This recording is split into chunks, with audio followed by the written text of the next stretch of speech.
Hello and welcome back. Just to preface this video, I was really reluctant to jump on anything COVID-19 related throughout the entirety of the pandemic except for one public service message. But this is one that I really feel like we need to cover, both from a cardiology perspective and an emergency medicine perspective. It's just too important. The coagulopathy and thrombosis that we see, especially in the aftermath of COVID-19, is something that everyone in the emergency realm really needs to be aware of. So let's talk about it really quickly, kind of what it is, where it comes from, and then, what we will see. So there's COVID-induced coagulopathy. During the disease and in the aftermath, a lot of patients experience these hypercoagulable states. And as a result of this, they develop thromboses, all right? It's also further complicated by the masking of symptoms. So if you take a person who has significant comorbidities, that is the person who's going to do worse with COVID-19, especially variants such as the Delta, that person may be experiencing sort of global hypoxia for days and days on end. Now, for the average person, we actually have termed this happily hypoxic. So many of these people are hypoxic in areas that would acutely concern us, and yet the COVID patients can pull through it just fine without the use of a ventilator in many cases, which is the ultimate goal. The ultimate goal is to keep someone off of a ventilator at all costs except death. So if you don't understand kind of the pulmonary end of things or the ICU end of things, the ventilator is the last resort, okay? Now, as a result of this, people with, say, coronary artery disease or people who already have stable angina as a part of their disease profile, as a part of their everyday life, when the global hypoxia comes in, these patients will, of course, develop chest pain, and they may experience mild chest pain for days on end, okay? Now, they may present to the ED, say, one time or 5 times during this, and in that time frame, they'll have troponins ran, and they'll be told, hey, it's nothing too crazy, or we don't see anything on your EKG, or et cetera, et cetera. And then let's say as a byproduct of that, eventually a piece of plaque does break off in one of the 3 main coronary arteries, or even in a smaller place where there's an end-STEMI, and the patient actually begins to develop an MI. Well, this is nothing new under the sun to them, because if all they have to go on is the fact that they have chest pain, which may or may not be increasing, they have no idea that they have an MI developing until there's a significant problem. And they may sit on these complaints for hours or sometimes even days, all right? That's not every patient. It's just something to keep in mind, because generally speaking, when someone says I've had chest pain for 5 days, we have a tendency to think this is probably not a massive acute MI that needs PCI right now.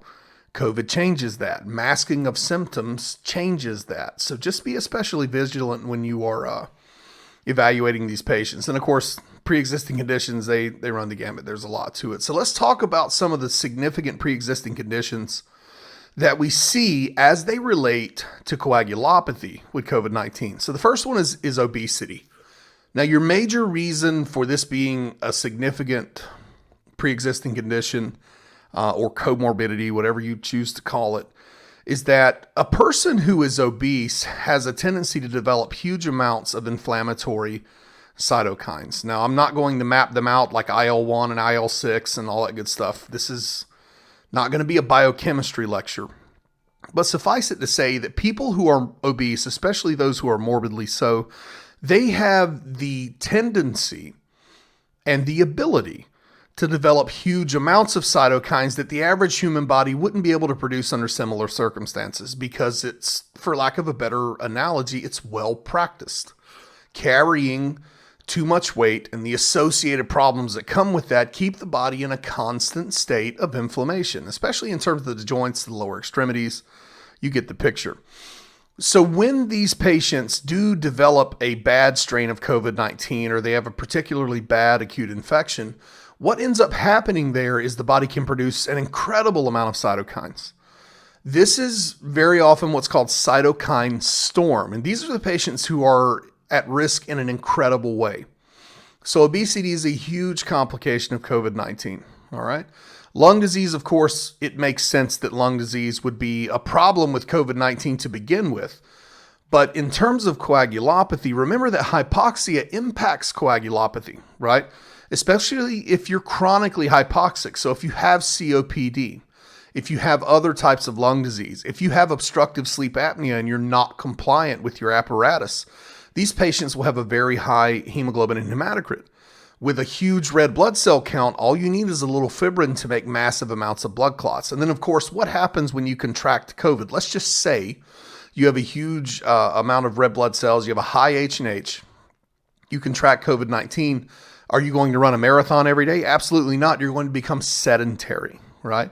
And when you become sedentary, what is more likely to develop if you're in a hypercoagulable state? So take a high H&H from a pre-existing condition or a comorbidity, add the sedentary period that comes with an infection in COVID-19, and of course the aftermath where you feel so poorly, and then add in the problems that COVID itself will cause with coagulopathy. And this is a recipe for disaster. Of course, if you've had prior issues with coagulopathy when added to the issues that COVID causes, let's just say A-fib and you're not compliant with your medicines, or as is the case with many people, when they feel poorly, they're not compliant with their medicines. I know people that'll take their medicine every day right up until they get the flu. And then they don't take their blood pressure medicine for a week. It happens, all right? Diabetes, and diabetes is its own special thing in so many different ways vis-a-vis inflammatory processes and everything else. But in terms of coagulopathy, one thing I would love for you to particularly focus on is, be it type 1 or type 2 diabetes, when patients enter hyperglycemic states, the viscosity of their bloodstream can and will skyrocket. So in episodes of DKA or even HHNK, these patients can develop a viscosity of the bloodstream that is 10 times the normal value. That is absolutely a hypercoagulable state all on its own. Now add in the extra problems that COVID causes, and you can see it from a coagulopathy standpoint how this can be a serious issue, all right?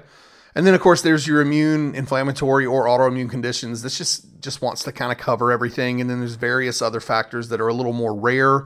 But those top four are four that, if you're not incredibly familiar with those diseases, please go through them and their effects on the body, all right? So let's talk about the process of COVID coagulopathy. I've included a quote from a study here. This is a good study to share with everyone, and that's the reason I chose it. It's not something that you necessarily need a degree in medicine to understand. It's something you can share with your patients. And a great result of that study is they found that multiple causal factors such as inflammation, endothelial dysfunction, platelet and component activation, renin-angiotensin-aldosterone system derangement, and hypoxemia, these all played a major role.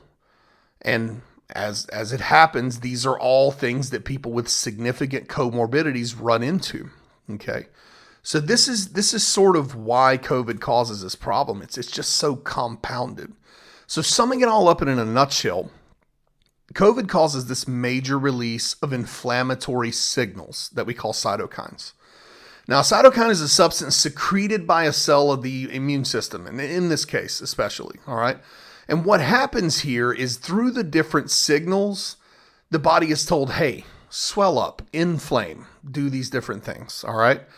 And then the disease period or the aftermath, and the way these chemicals combine, especially with either non-compliance with therapy or even in some case compliance with your daily medication therapy, can cause you to enter not only a hypercoagulable state, but a state in the aftermath of a disease process that would have made you hypercoagulable anyway. And when we hit this point, this is where we see the blood clots. So what do the patients experience? All right. Thrombosis of any kind is possible and more common than you might think. Okay. So this leads to an increase in the incidence of STEMIs. STEMIs is a big one. Especially if you have coronary artery disease. We do see CVAs from microemboli. As a matter of fact, the majority of organ damage in the aftermath of COVID, particularly in the ICU patient, is a result of the microemboli that is caused during COVID.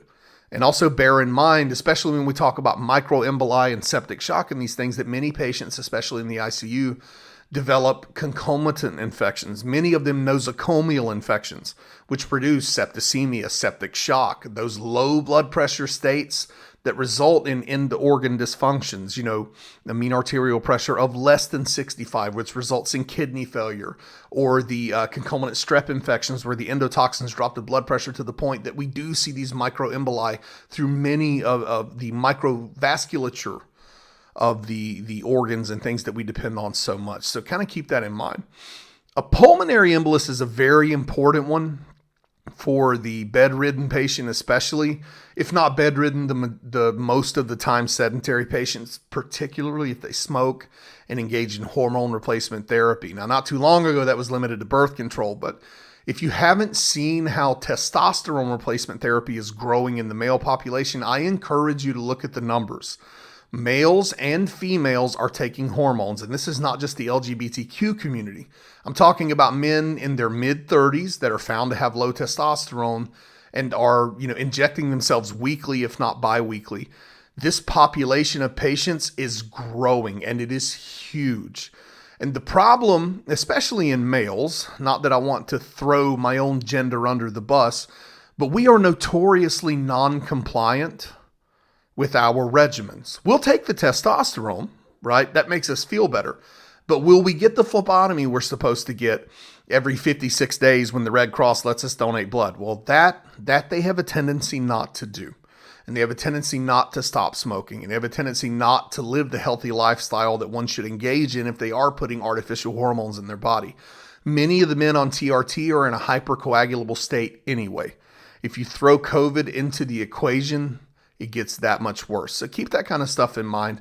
I have literally seen patients 31 years old with a massive pulmonary embolus as a result of the aftermath of COVID, all right, within 13 days of their diagnosis of COVID. So keep that in mind, all right? So how do the patients present? What are we looking for? So often these patients have an elevated coag study, and the benchmark for that is the D-dimer. That's what is most commonly ran in all parts of the world. So if you're in America, of course, Canada, India is a close second to America in views on this channel. The values in India may be presented a little bit differently. In America, we use nanograms per ml. So 220 to 500 nanograms per ml is a normal D-dimer. In India, or many of the other metric countries will call them, a D-dimer of 0.50 is sort of your normal value. Anything above 0.50 is where we begin to worry a little bit that there may be a coagulopathic state, okay? All right, so many of these patients, though, they can have D-dimer scores in the thousands, and this is not uncommon.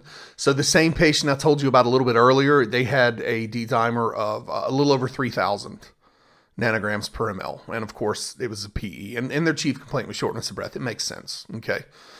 So there's a lot that's going on here. There's a lot that you need to be on the lookout for. The main kind of takeaway here as I wrap this video up is just because you see, when we saw 30-year-old males or even 30-year-old females who were not taking birth control before that presented with shortness of breath, the last thing on our mind was that they might have a PE or a STEMI for that matter, okay? If you see a 28-year-old male who presents with a sudden onset of chest pain and shortness of breath, the first thought in your mind is not that they have an infarct or a massive blockage of their right coronary artery, but COVID changes that, okay? The coagulopathy is there. It's real. It's present. There are tons of studies, and I encourage you to read them all. There's a lot of research. There's a lot of money that is being put into that research to find out how this is impacting health on a public level. So there's a lot of information. Some of it you have to sort through, I won't lie, but the bottom line is that COVID promotes a hypercoagulopathic state. And if you're not paying attention, you're going to miss a serious chief complaint for no other reason than you would not have expected it in a person of that age range. And you don't want to do that. You don't want that on your conscience, and you don't want that in your patient's life because it significantly would increase their morbidity and mortality.